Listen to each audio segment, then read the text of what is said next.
Dia no ano. E aí, gente, todos bem aí? Espero que esteja todo mundo legal, com saúde, todo mundo em casa. E lembrando sempre a vocês que quanto mais a gente estuda, quanto mais exercício nós fazemos, melhor pra gente, né? E hoje a gente vai começar a fazer o exercício das páginas que eu vou passar para a próxima semana. Já comentamos a atividade, né, dos nossos queridos presidentes. Nossos presidentes estão preocupados com todo mundo, né? Enfim, eles governaram o Brasil após o regime militar, começou com Fernando Collor de Mello e estamos ainda com o outro militar agora, o Jair Bolsonaro, né? Acho que a história quer se repetir, mas vamos lutar para o passado não ficar esquecido. Então, na página 197, nós temos aí algumas questões da história desses presidentes. Passando do Fernando Collor de Mello, fala do Itamar Franco, Fernando Henrique Cardoso, Plano Real, Lula, Dilma. Enfim, nós temos aí alguns fatos que realmente no próximo ano, vocês vão perceber que no próximo ano, que é ensino médio já, né, gente? Falta pouquinho, ó, 2 meses só, e acabou, e vocês vão para o ensino médio, que chique, não? Então, no próximo ano, alguém vai falar para vocês, gente, é o seguinte, história do Brasil é cerca de 70% de uma prova do Enem. Se você entender bem a história do Brasil, imagina aí, 70% você está dentro da prova de humanas, né? Da parte de humanas. Que bom, não é? Legal demais. Então, essa história do Brasil, ela vem até os dias atuais, ela não acaba. Ela não acaba. E vamos agora ver por exemplo, a primeira questão da página 197, quando ela cita o governo Sarney. Ela diz: o governo Sarney substituiu o Tancredo Neves. O Tancredo Neves, ele adoeceu e não escapou da doença. O Sarney acaba assumindo. O pessoal estava esperançoso no Sarney. É a dica da primeira questão. O pessoal estava com esperança no Sarney? Não, gente. Tava não. Sabe por quê? Porque o José Sarney, o maranhense José Sarney, ele fazia parte do partido militar. E em 1985, a moçada ainda estava respirando aquela agonia do regime militar. Então o pessoal pensou, não, vamos voltar de novo. Eita, danação, agora lascou. Mas o Sarney diz, não, já mudou, vamos mudar aqui aos poucos. O pessoal vai começar a votar para presidente. A gente vai fazer aí uns planos econômicos e vamos tirar nós da inflação, não sei o que mais. E vamos fazer a nova Constituição de 1980. Vamos elaborar a Constituição. Logicamente eles não sabiam que ia ser em 88 não. Se fosse antes, seria antes. Depois, mas o fato é que a nova Constituição caiu aqui no meio de uma crise danada. O Brasil estava numa crise terrível, inflação de mais de 1000%. Imagine uma coisa subir 1000% de preço do seu valor, né? Então, para driblar um pouco essa crise, o Sarney resolveu mudar a atenção para a Constituição, tá? Foi boa, foi. Até hoje nós temos a mesma, e tomara que não mude nunca. A mudança que ela está sofrendo, sabe qual é? São só as mudanças de emendas, viu? Mudanças de emendas. E provavelmente outras leis que vão ter que surgir, que ter que aparecer outras leis. Ela não vai mudar, mas outras leis vão ser criadas com base no que já existe aqui, né? Que eu saiba, não tem nenhuma lei de proteção de animais. Pode ser que exista, que o pessoal elabore uma lei bacana para proteger os bichinhos, né? É isso? Então, por aí vão ser criando emendas e leis. O Sarney não pensou nisso também não, ele só... Não, vamos fingir que tá tudo bem e vamos... Então, a primeira questão, a dica é essa. A dica é essa, da letra A da primeira questão. O pessoal estava desconfiado do Sarney porque ele fazia parte do regime militar e ele era o presidente agora. E aí, como é que vai ser? Então o Sarney acaba dando uma de simpático, né, criando a Constituição, no meio de uma crise danada. Os planos econômicos do Sarney não deram em nada, foi muito ruim, um like negativo para os planos do Sarney, mas a população teve uma coisa que ela aprovou. A população quis participar fiscalizando. Todo mundo queria ser fiscal do Sarney, né? Na questão do congelamento de preços. Tá? Uma outra dica interessante. Congelamento de preço. Quem pegasse um comerciante aumentando o preço abusivamente, poderia denunciar. E imediatamente o pessoal do governo ia lá. Dá uma multa danada. Quem sabe até uma prisão, né? Esses caras. Pois é. Isso aí é outra dica dá para você responder a primeira questão. Letra C, por exemplo. A letra B não precisa porque você não vai precisar você fazer nada na letra B. Tá bom? Nada. Só dizer que se ela é verdadeira ou se ela é falsa. Tá bom? Então já podemos ir para a segunda questão. Eu não estou mostrando muito aqui, porque senão vocês vão matar as questões. Vocês vão ver aqui e vão responder. Mas a segunda dá para mostrar. A segunda é simpática, olha só. Muito bem. Na eleição de 94, a união entre pesquisa e marketing estava sacramentada. Gente, essa palavra marketing, ela é apenas uma palavra. Mas isso faz um estrago medonho. Isso faz uma campanha danada. Ela levanta gente, ela destrói gente. Marketing é propaganda, tá? Estava sacramentada, pesquisa e marketing. Novamente foi traçado o perfil do presidente ideal para os eleitores, desapontados com o governo Collor. Ele deveria ser inteligente, ter boa formação educacional e experiência administrativa. Inteligente o cara era, a gente já vê quem é, né? Contava ponto também amar o país. Aí eu não sei se ele amava o país, mas ser jovem não. Esse jovem ele não era também não. Bicho era mais velho que conversa fiada. E próximo do povo. Aí ele tentou. O quesito idade era impossível de atender, mas a aproximação com o povo foi bastante trabalhada na campanha. Fernando Henrique, o Cardozinho, né, montou em um jegue e se vangloriou de ter um pé na cozinha. Eita, o jegue foi o marketing, viu, gente? O cara vendo ele montado no jumento pensou, esse cara é do povão, esse cara fala o mesmo idioma da gente fina. Ele é inteligente. O Fernando Henrique Cardoso, sociólogo, professor contratado na França, ele dava aula para os franceses, viu? Era muito chique o cara. E de fato, o governo dele agradou por causa do plano real. Então, não quero riscar meu livro de caneta não. Vê se eu acho um lápis aqui fácil. O governo dele estava agradando, era uma esperança. O plano real era uma moeda que estava pareada com o dólar, tinha tudo para dar certo, né?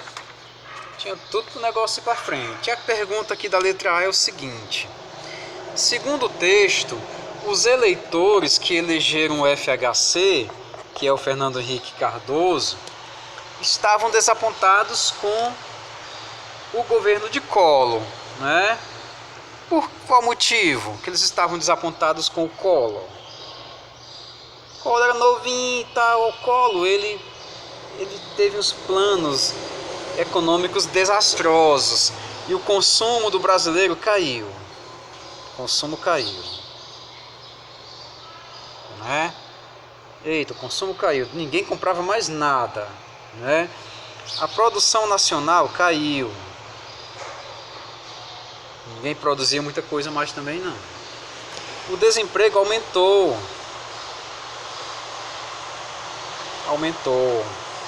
né?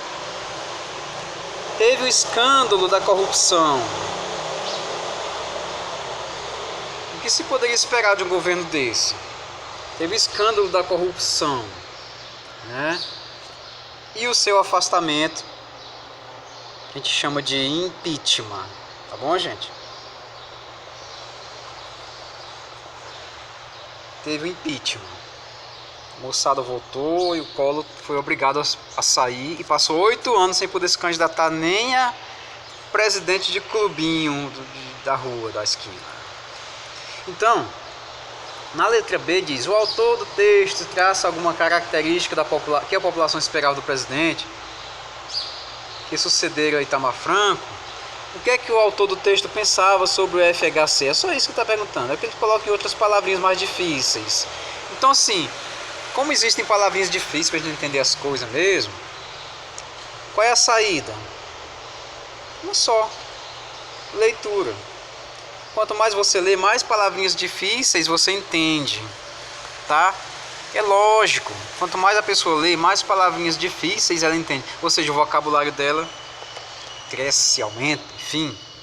Então a letra B é só isso. O que é que o autor acha do Fernando Henrique Cardoso? Quer dizer, ele acha que é uma pessoa inteligente, ele acha que é uma pessoa que montou no jegue para ser popular, uma pessoa que estava agradando por causa do plano real. Aqui começou o pessoal a ter esperança, viu? Aumentaram as esperanças. É uma questão, é uma resposta pessoal, tá bom, gente? Mas tem que ler o texto também. A letra C diz assim: conforme citado no texto, estamos na página 198, tá bom? Eita, esqueci de colocar, não é possível. Então, conforme citado no texto, Fernando Henrique, eu só quero chamar de Cardoso, Fernando Henrique usou do recurso da simpatia junto ao povo em suas campanhas eleitorais. Cite medidas de seu governo que tiveram adesão popular e outras que foram vítimas de duras críticas. Então, o Fernando Henrique Cardoso, ele foi legal porque ele criou o real, ele foi legalzinho porque ele criou, ele quebrou patente de remédio, ou seja, a partir do seu governo, apareceram os chamados genéricos, que são remédios mais baratos, né? Quebrou patente de farmácias, né? Enfim. Ele criou programa de erradicação da pobreza, né? Programa social, não é isso? Por exemplo, saúde da família, ele criou, tá bom? Pode até pesquisar se você quiser enriquecer a resposta, tá bom? Agora, o que é que o pessoal não gostou muito dele? Ele começou a privatizar as coisas, né? Ele vendeu um monte de coisa que era do Estado, privatizou. O pessoal não gostou muito não, privatizou, né? Foi mais que ele não investiu em energia, deixando o país com apagões o tempo todo. Ele lançou um plano, uma emenda, olha a emenda aqui chegando, ó. Ele lançou uma emenda dando direito aos governantes a um segundo mandato da presidente, né? Ele queria se reeleger novamente, ele queria se reeleger presidente, então ele lançou essa emenda que foi aprovada pelo Senado e pelos deputados. Então isso aqui deixou o pessoal meio zangado, né? Então, por exemplo, o PT, por exemplo, ficou muito chateado com esse negócio de segundo mandato, porque o Lula ia se candidatar de novo e perder de novo, né? Pois é, enfim, infelizmente, futuramente o Lula ia se beneficiar disso também, porque ele também ia ter 2 mandatos, ele e a Dilma, né? Então, essas aí foram as dicas da letra C da segunda questão. Na terceira questão, vai ter um textinho novamente, acostumem com textinhos, viu? Acostumem com textinhos, porque a vida não é doce não, viu? A vida só é doce quando você cava muito o chão, você trabalha muito. Quando você pega um texto desse tamanho aqui, dá aquela preguiça, menino, pode dar uns tabefinhos na cara de um lado e de outro, toma uma aguinha, um cafezinho quente, toma uma aguinha ali e vai pra luta, porque o negócio é lutar, não é? A eleição presidencial, que em si já representou uma ruptura de 30 anos de autoritarismo, consagrou, através do voto majoritário, um candidato que ao mesmo tempo representava a direita política e que conseguiu aglutinar em torno de si amplos setores da população, ao propor uma reformulação profunda da situação vigente.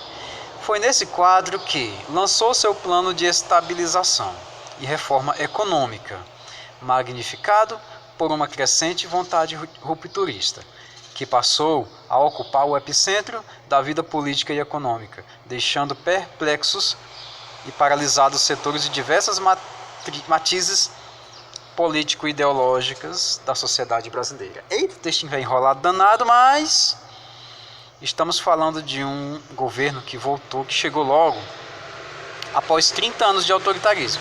Não foi o Sarney, sabe por quê? Porque o Sarney era vice do Tancredo Neves. Quem veio depois do Sarney? Com essa esperança toda, com voto majoritário? O Fernando Collor de Mello. E é essa a pergunta que faz. Indique o governo que a autora se refere. O governo Collor de Mello, já disse aqui, tá claro lá no texto, né? E a letra B diz: identifique uma das principais iniciativas desse governo no plano econômico. Foi um desastre, né? Ele confiscou poupanças, ele reduziu privatizações, ele privatizou coisas do governo.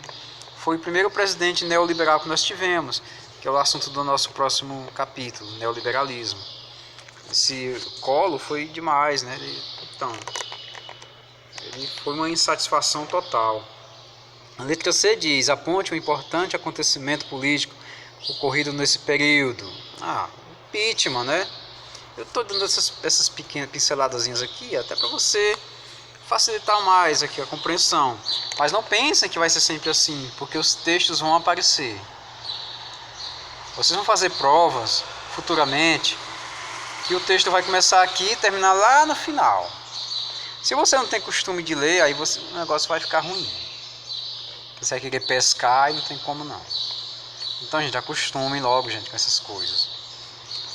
Ok, ficamos hoje por aqui. Na próxima aula a gente retorna e fala mais a respeito do nosso livro. A gente termina as páginas do livro e começa logo no assunto do capítulo 12, tá bom? Então tenham um ótimo dia, se cuidem, muita saúde e paz. Tchau, gente.